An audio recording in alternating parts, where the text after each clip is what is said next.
All right. Hello, everybody. Welcome to From Cake to Code. We are super happy to have you join us here today. Before we dive in, we'll tell you a little bit about ourselves. My name is Adriana Villela, and I love solving hard problems, whether it's part of my day job as a senior developer advocate at ServiceNow Cloud Observability, formerly known as Lightstep, say that fast 3 times, or on a Rockwell, which is where you'll find me blowing off steam when I'm not at work. I am a CNCF ambassador, a HashiCorp ambassador, blogger, co-host of the On Call Me Maybe podcast, and also host of the Geeking Out podcast with my lovely daughter, Hannah. And I'm super thrilled to be speaking here today. So my name is Hannah Maxwell. I like anything that has to do with creativity. I love baking. I love doing art. I love just creating random things. But in the end, I do want to be a dentist when I'm older. I did hear that it's like adult arts and crafts. So that kind of fits in. I am the Geeking Out producer and editor, and I also do graphic design for Geeking Out. So like the logo and stuff like that I designed. So the thing is, it says on here that I don't enjoy computers. The thing was that this presentation was originally written before I took a coding class. So for a while, I thought I hated computers, but I took a coding class and I am obsessed with Python right now. But I don't know a lot about computery things, but I actually like them now. And so with that, today we're going to take you on a little journey. So picture this, you've spent a whole bunch of time writing code and you've just put the finishing touches on it and you're ready to test it out, only to find out that it doesn't work. Now, let's face it, most of our code doesn't work perfectly right away. And if it does, like, buy yourself a lottery ticket because you just won the jackpot.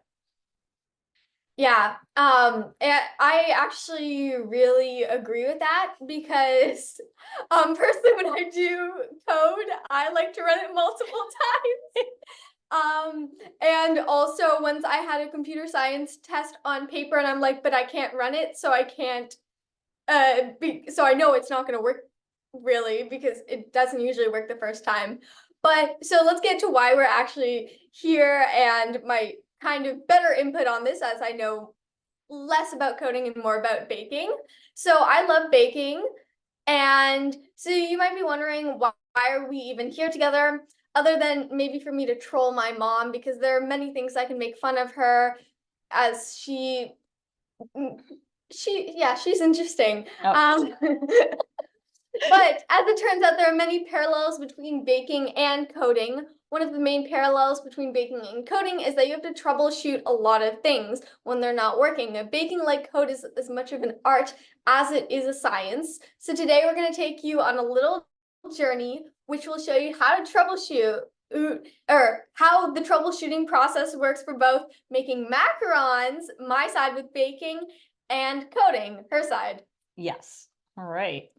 So troubleshooting is extremely hard, whether it's baking, coding, or even rock climbing.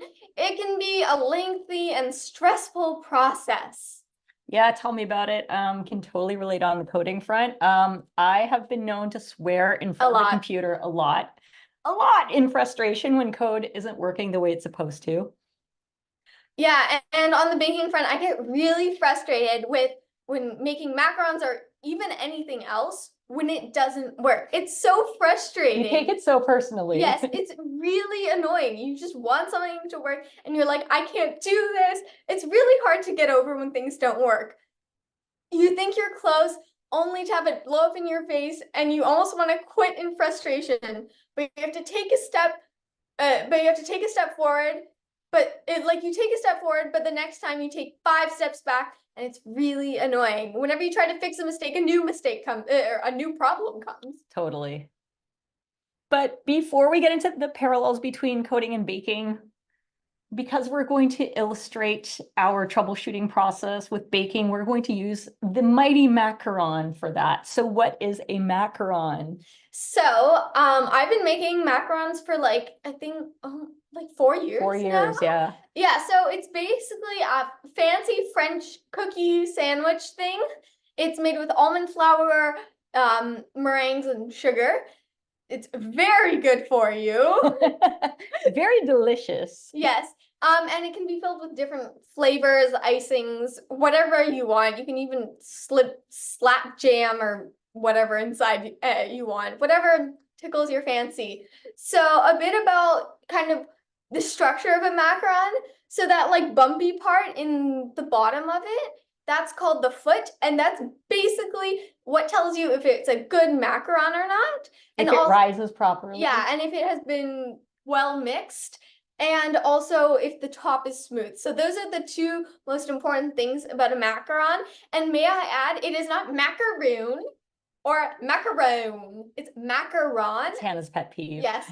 Macaroons are a completely different dessert. So today we're talking about macarons, the French cookie. Yes, and the macarons in the picture are actual macarons that Hannah has made. So, since we'd never made macarons before, this is our like kind of little journey. So we needed a recipe, which we sort of followed because we made macarons before, and, Yeah. And macarons are just fancy meringue cookies, right? Obviously. Yeah. So obviously we knew what we were doing. Clearly. We didn't know what we were doing. It's kind of like in coding. I'm sure you've experienced this where, you read some documentation for a thing you're doing and you're kind of in a hurry. So you skim through the meaty bits, leaving out the important details sometimes, which is a terrible idea because you end up with this. Yeah, we ended up with this horror. It looks like it was tasty, but it looks like a horror show. Yeah, it looks like it was from a horror movie, but we tried to make them look better by coloring on them with edible markers, yes. Very tasty, very burnt.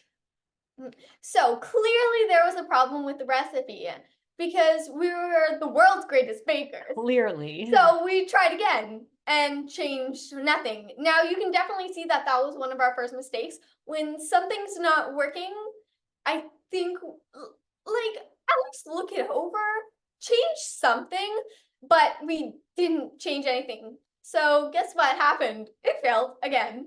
Yeah, it's kind of like expecting your code to work when you rerun it, even though you didn't change anything. Similar deal, right? Obviously, it's never ever going to work. So we tried again. This time we decided to be smart and we decided to read the recipe more carefully, which is what we should have done in the first place.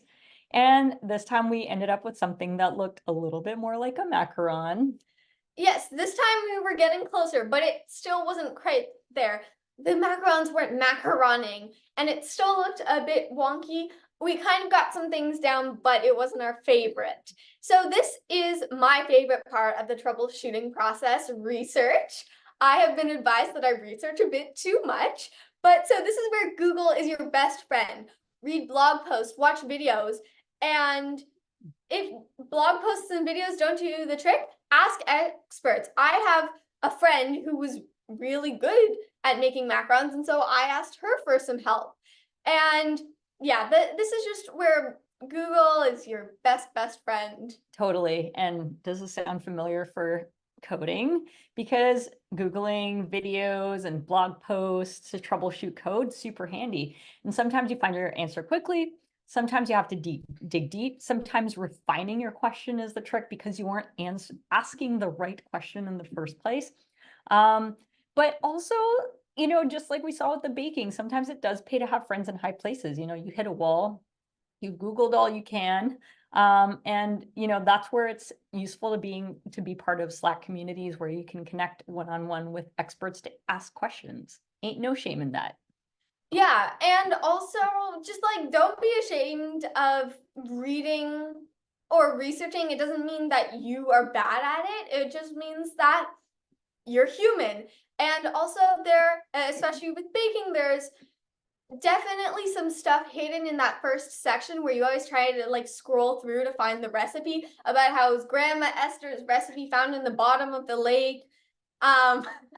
And so it does pay to sometimes read that. So after doing all that stuff, reading that stuff at the top that no one really cares about, we realized that we needed to turn the convection on our gas oven because because your gas oven has more uneven heat distribution, and the convection fan circulates that heat, and macarons need very specific, very even heat. So we did that, and it resulted in Ta-da! A Yes. beautiful macaron. We thought it was the most beautiful thing. I it think I was. ran around the kitchen Probably screaming like crying happy tears. yeah. We were rejoicing at this point, obviously. So, when you get a success, you decide to try again using the same technique, right? Because it obviously worked. And Yeah, what and happened? spoiler, it was not repeatable. I think this is one of the saddest things. I'm like, I thought I did it. We really thought we Why cracked do the you code. hate me? So it was back to the drawing board. Yeah, and similarly with code, something may appear to work the first time, but then it turns out it was a fluke. Like, have you ever run code where it worked well the first time and even the first 10 runs, maybe the first 100 runs, and then all of a sudden it barfs out on the 101st run?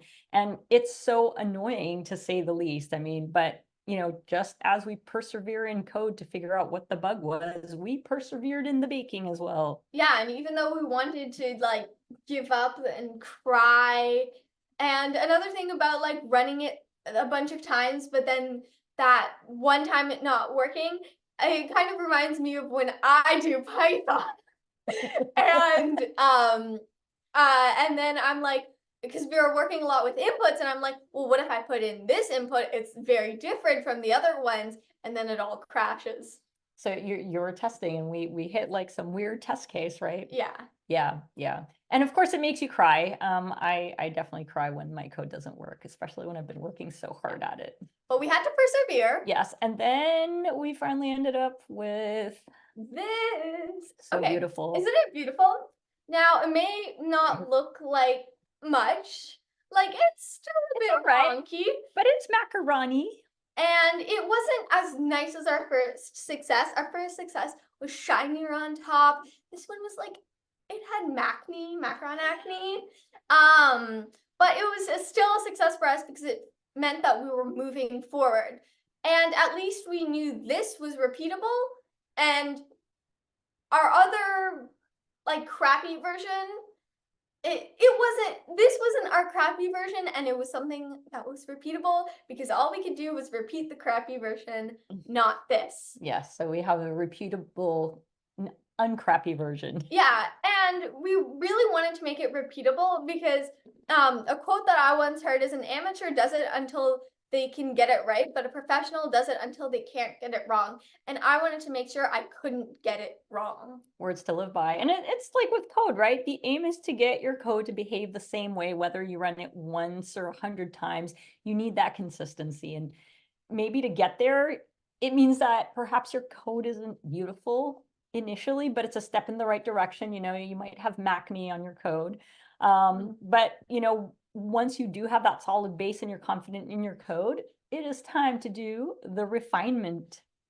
Now, refinement is also one of my favorite parts of troubleshooting. I love troubleshooting in general, though it's very frustrating and I get very annoyed. You would make a good developer.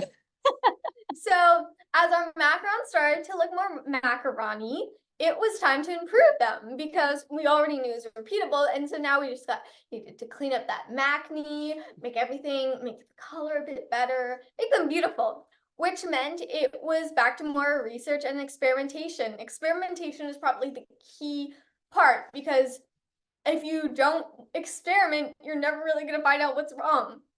We looked in how to prevent the shells from cracking because that was a new problem that arose when we tried to get rid of the macne. And how to get good feet because ours were kind of inconsistent. And or we had like little tiny feet. Sometimes. Yeah, we had tiny feet at the back, but large feet at the front. And how to make sure that the texture was right because, sometimes the texture just wasn't that good. Totally. And it's like with code, when I code, first I try to make sure that everything works. Even if it looks sloppy, I don't care. But once I'm confident that it's working, it's time to beautify it. And make it more efficient. Yeah, and make it more efficient. Yeah, you needed to make it cleaner, more elegant, more concise, more efficient. And you might need to do a little bit of research to basically make that code beautiful. So now sometimes things just aren't working, so you need to scrap them completely. For me in macarons, this was probably the hardest step that I had to take with them. So for example, at one point in our macaron journey, I decided to use a completely different macaron recipe. I'd been using this exact recipe this entire time, and I stuck with it because I knew it worked for other people. But not for you. Yeah, It just not hated for me. you. I had people messing up steps and they still got beautiful macarons. But I was like, okay, I'm gonna start from scratch. Now the thing is, when I say start from scratch, it's not really start from scratch because you've still learned from your previous mistakes. I still learned more about like the convection in the oven and, to make sure to pop air bubbles. And those skills and things that I've learned can still be transferred to the new recipe. Even if you have to completely delete everything that you've done, you still kind of know how things work with it and you know what doesn't work. And knowing what doesn't work is almost as good as knowing what does work. Yeah, that's true. And similarly on the code front, sometimes you find yourself writing code that is so tangled, that it's so full of if statements, that the best thing you can do for yourself and your sanity is to start from scratch with a fresh mind. But like, because you've already, like, what works, what doesn't work, it's not really from scratch. So finally, after many attempts and much Googling, many experiments, many cries, many punching of macarons, Yes, many macaron punchers of why can't I do this? I'm a horrible baker. We were able to make macarons that we were actually proud of, and most importantly, was repeatable. So these ones were some of our first kind of repeatable macarons. I think I do have better ones now. You made a batch recently that looked really, Yeah. really, really pretty, but we don't have a photo of those, unfortunately. But yeah, it kind of reminds me of coding. I get so frustrated, but it's like so happy, such a happy moment once you when you finally get it, like when you get it working. It's like, I beat you, technology. Yeah, like when I had to write a Python code to find if a number was a prime number, when I got it, I was in the middle of science class and I jumped up and I screamed, "Yay! Yes, in your face, computer!" Nice that you were coding in the middle of science class. That's awesome. I really hope my science teacher isn't watching this. So, well, what did we learn today? Okay, first up, read the freaking manual. We would have saved us a lot of ingredients and just a lot of time and stress if we had actually read the recipe properly the first time around. And I'm not saying you have to read all about how Grandma Esther found these at the bottom of the lake, but at least read the recipe and don't think that you are too smart for it. We're like, oh, it's granulated sugar, but we usually use powdered sugar for meringues, so let's just do that. When you're in, I don't know how to say this, but like, follow the recipe to the T initially until you are ready to experiment and try other stuff out. If, for instance, something doesn't work, or if you've mastered it and want to try something new and make it better. Totally. Next one is be persistent. So it didn't work the first time, no problem, try again. But don't try again without changing things, because if you're expecting different results, you are in for a surprise. As well, try to understand why things aren't working. Because if you don't understand why things aren't working, you're basically just doing the rest of it blindfolded. You don't know why it's happening, and so when you do have to eventually fix another problem after that, and you band-aided it, not knowing why, it's just all going to explode in your face. And also, Google is your best friend. Things aren't working, just try to understand why. Use Google, use posts, use that beginning of the recipe, and use friends who actually know what they're doing. Totally. And of course, refine. Don't be satisfied with just okay results. There's always a better way to do it. And once you've figured out what it is, then execute on it. Make your macarons and your code beautiful. And I feel like this is the biggest thing I learned from my macaron journey is don't be afraid of the do-over. It feels like such a fresh start sometimes. There's no pressure, and sometimes you just need to take a step back, feel fresh, and to actually be able to move forward. If something's not working, you just kind of need a little bit of a break, and a do-over allows you to do that. Totally. Before we sign off, we are going to Chef Hannah is going to give you some macaron tips. So water is your enemy. Any water that kind of touches it will probably ruin it. Unless, well, actually, if you're not me, I feel like if you mess up, it's still going to be amazing. I know, yeah. Your friends will have like water in their piping bags and everything's fine, and then you have like a little speck and. But generally, water is your enemy, and my friend likes to hurt me whenever we're making macarons. She's like, "Do you want me to add some water now?" So yeah, don't try to avoid water and make sure everything's clean, no drips. And use gel or powdered food coloring because, as I said, water is your enemy, and the food coloring that you usually find that's liquid has water in it, and you just want to take away anything that could mess it up. Use a tray that conducts heat slowly. This will also prevent cracks, which is one of my biggest things I had to deal with on my macaron journey. And so using a thick tray or one that has like air in the middle of it, it's two like thin sheets with air in the middle, and also using a sill pat as your thing that you pipe them on because that conducts heat slowly because it's made of like fiberglass. And also stay calm. As I said, I punched macarons. Don't punch the macaron. It's an innocent food item. Yes, but so just stay calm. It may not work the first time. It is known for being very difficult, and no one is made equally. Some people can work for years trying to perfect macarons, still not get it right. Some people may get it on the first try when using all the wrong tools. So yeah, just stay calm. It honestly makes the entire, not just macaron, but troubleshooting process a lot easier. Totally true.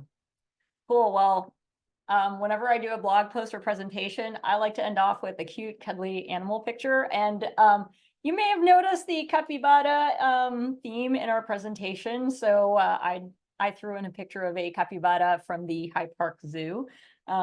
We love capybaras. It's our mascot. It's our mascot for our podcast. So there you go. Also, I want to mention that even though, well, Hannah's actually an artist, but she did not draw. She drew the cappies and the title screen for this presentation, but the others were rendered by Dolly. So all hail our evil AI overlords. Thank you for your for pixelating our screens with beautiful cappy pictures.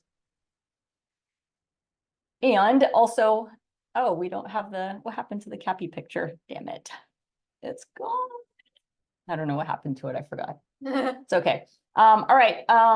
For anyone interested in the macaron recipe that Hannah used, feel free to scan the QR code. Yes, and it is we're feeling adventurous. It has only failed me once, and I like to blame it on my friend. That's true. For it not working. Also, check out our podcast, Geeking Out. We talk about geeky things. I've had some really cool guests on. My latest guest was Kelsey Hightower. And I've got a really great lineup for January. I might even be on it talking about my love of Python now. Hannah was in the first episode of Geeking Out. Yeah, so. But I might be on again. Yes, you might be on again, probably. Cool. And don't forget to follow us on the socials if you'd like to connect. Observability is my jam. That's my day job. So talk to me about observability, OTel, whatever. Feel free to connect on the socials. And if you want to see what Hannah's baking looks like or climbing videos, follow her on Instagram.